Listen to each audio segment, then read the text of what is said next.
Hey guys, welcome back to Tips, Tricks, and Tools, the short video series where we give you quick, digestible information. Today, I'm sitting down, which never happens. We're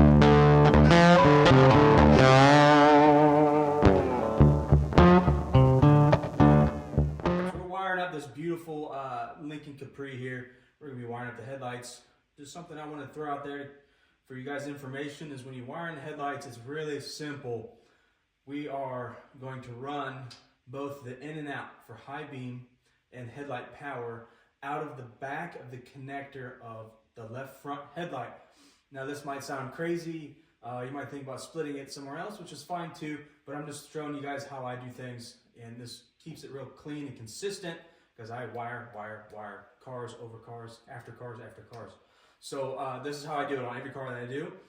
So 10 years from now, if I have to work on a car, I know exactly where every connection in the entire car is because that's how I do it consistently every single time.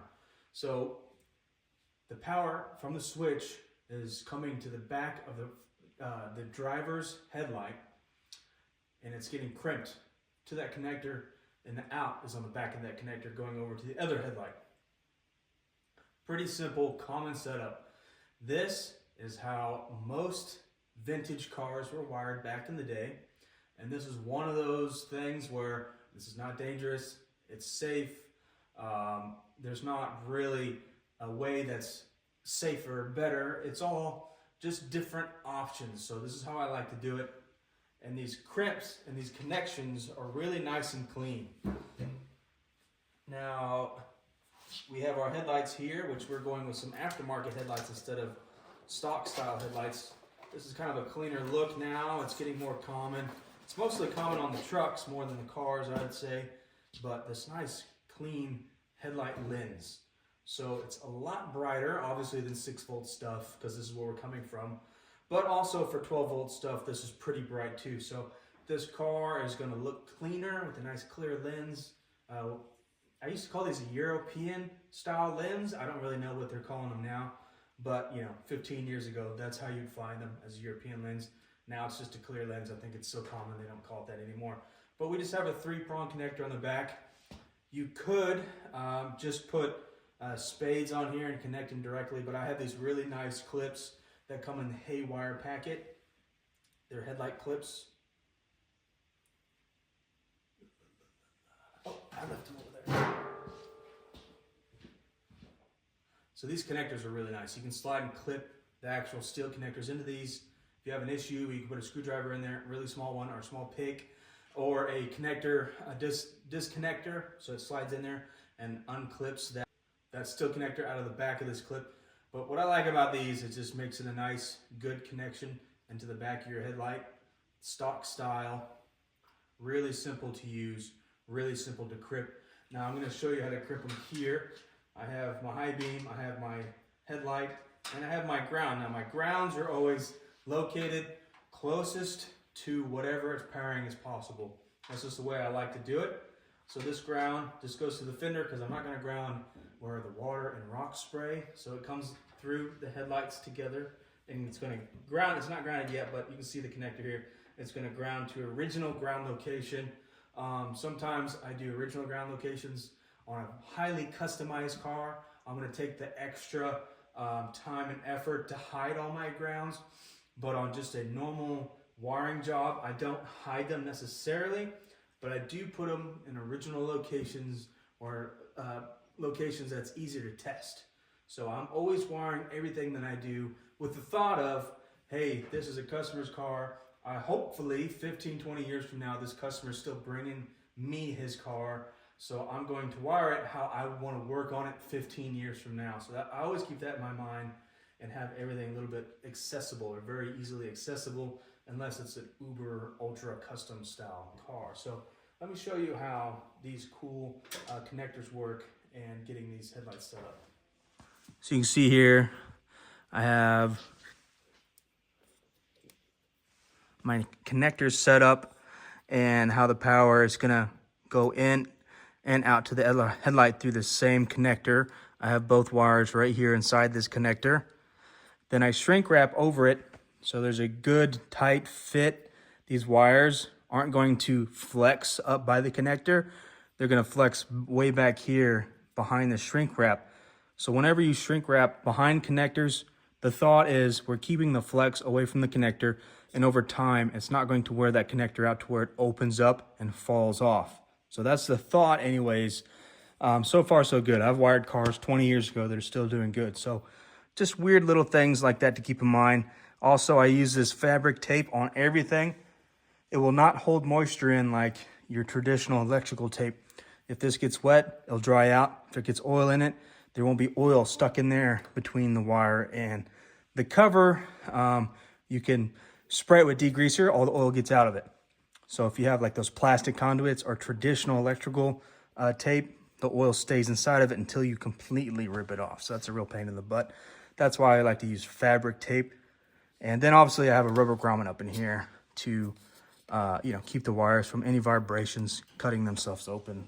Hey guys, I'm about to wire this headlight up in the car and make my connector. And I want to test these plugs back here to figure out which one's high beam, which one's ground, all that kind of stuff. So I just wanted to show you guys real quickly my little Milwaukee 12-volt tester.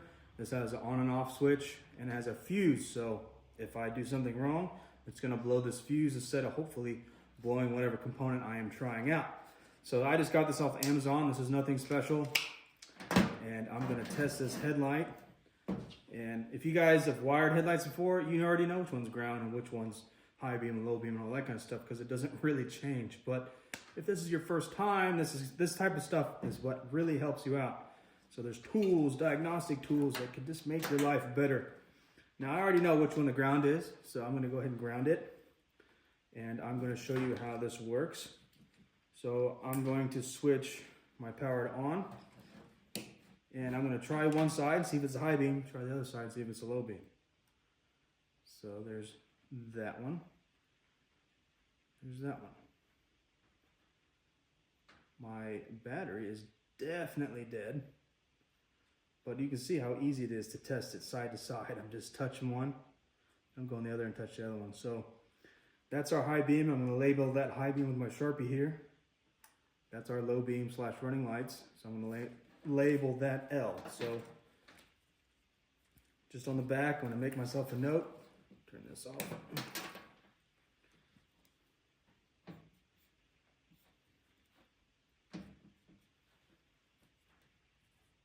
And it doesn't hurt to write on the back of this because no one's ever going to see it.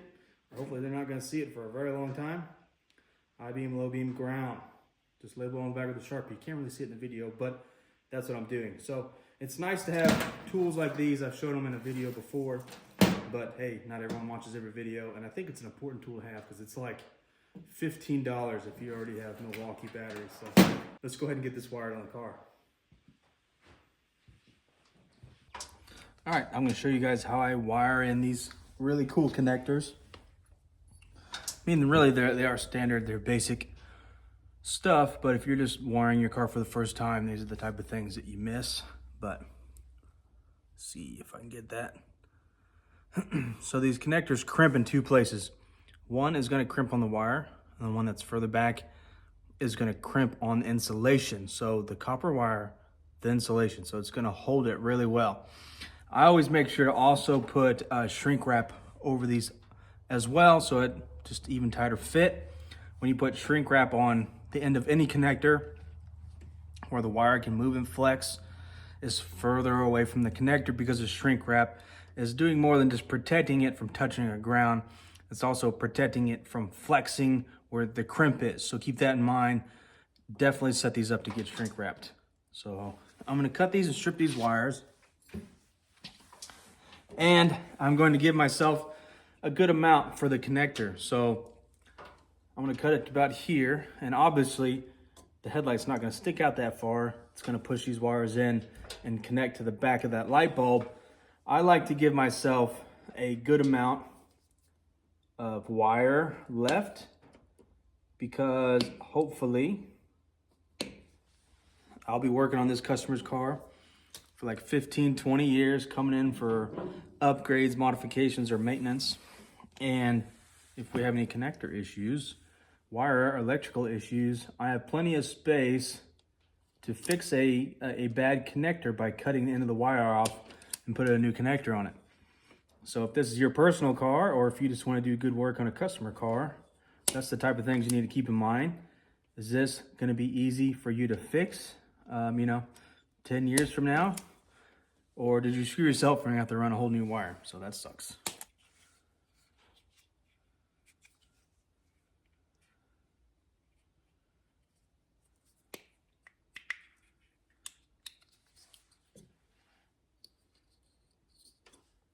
So I'm putting my shrink wrap on, and I'm giving myself just a good amount of space to just get the tension of that wire off of the connector and away from it by using shrink wrap.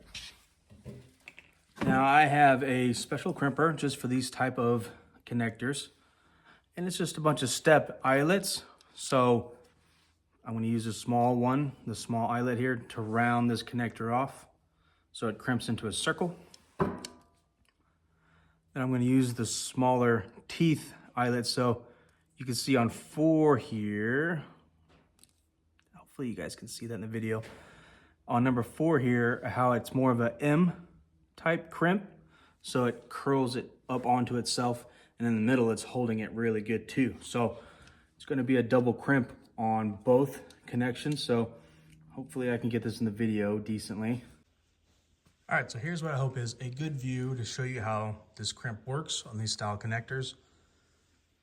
So we can see here, we have 2 different crimp locations. So these hold on really nicely. You can see I have 2 already crimped, and you should be capable of pulling really hard and these not pulling off whatsoever. Every single connection that I make for myself, I always pull on them real hard. They should never be able to pull off. If you have a good crimp, it's not going to go anywhere. This is going to slide over the wire, nice and easy, pretty simple. And we have 1 set of crimp on the exposed copper and 1 set of crimp back here on the insulated wire. So like that. And here's my crimpers. These are special crimpers specifically for these type of connectors. I'm going to use 1 on both crimps, the front and back. It's just going to round the connector off, or round the crimp off. Then I'm going to use 4. That's going to round the tops back over itself and give you a really nice snug grasp on the wire. So once I do 1 on both of these, technically it will be pretty tight, but not tight enough. If you do 1 on the back, in my experience with these big headlight wires, that's enough to give it a really good crimp on the back piece. So 1 back here is pretty dang tight. Then 1 up here and the exposed is not enough. So I'm going to go to number 4, put that in the video, to where it's going to roll the top over on itself and really grab that wire. I'm looking at the video and it makes it harder than just looking at my hands than looking at the video. Now I'm going to crimp this down, and it's really going to grab this wire really well. Give it a good squeeze. Always pull every crimp that you make sure it will not pull off. That is not going anywhere. Now I'm going to go ahead and shrink wrap these down and push them into our connector. Now I'm going to show how easy it is to put this connector in for the headlight. We have these little tongs here. This is what's going to clip and hold these connectors inside of our black connector here. And so when you push it into the headlight, it's going to keep these from pushing to the back. So something you need to keep in mind when you're doing this for the first time and you don't have this clipped in all the way, you plug your headlight in, it might push your ground out or your high beam out, and it might not actually make contact with the headlight. Also, 10 years from now, that's something I always keep in my mind, down the road. If these break off, these are no longer good. That's why you need extra length here to fix your wires later on down the road. So ground's going to be on top, and the way these slide in, they clip only from one direction. They don't clip from both. So I'm going to slide it in and hear the clip. Clip. Then try to pull it out. It should not pull out. That clip should be holding it in. Then try to make my wires look nice in here. And I'm going to slide the low beam in, which is tan. I always color my wires exactly the same, no matter what car it is. I felt it, and it's not pulling out. Now the high beam, which is always green, no matter what car I'm working on.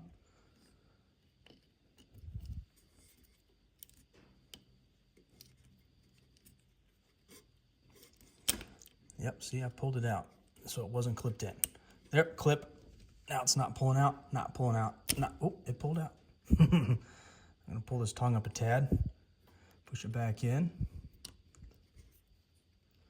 Now, of course, my shrink wrap is adding a little bit of thickness to it, but I like to overkill a lot of things I'm working on.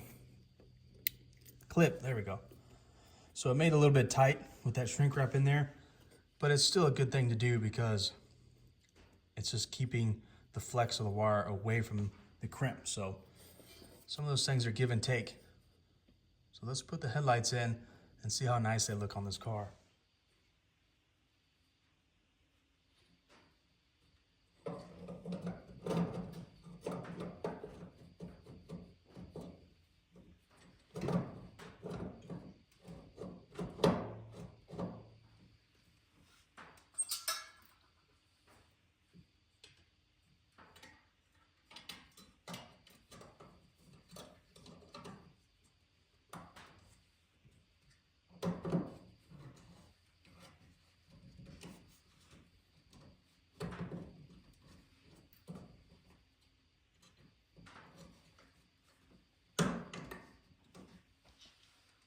Yeah, that looks cleaner already.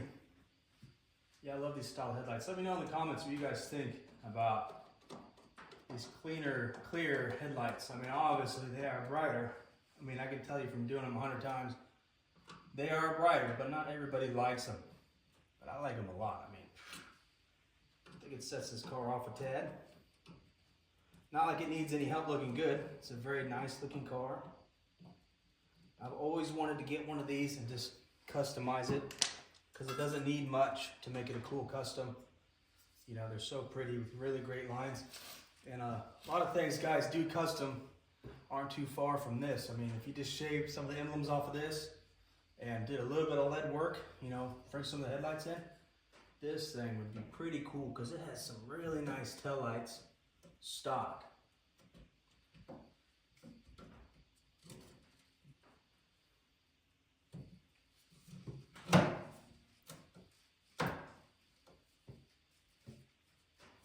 Yeah, those headlights look good. Wipe them off. Real clean, real clear looking. I love it. All right, guys. Simple stuff, easy things that you can do with your own garage. Wire your own car, work on your own car. Thank you for watching. See you guys next time.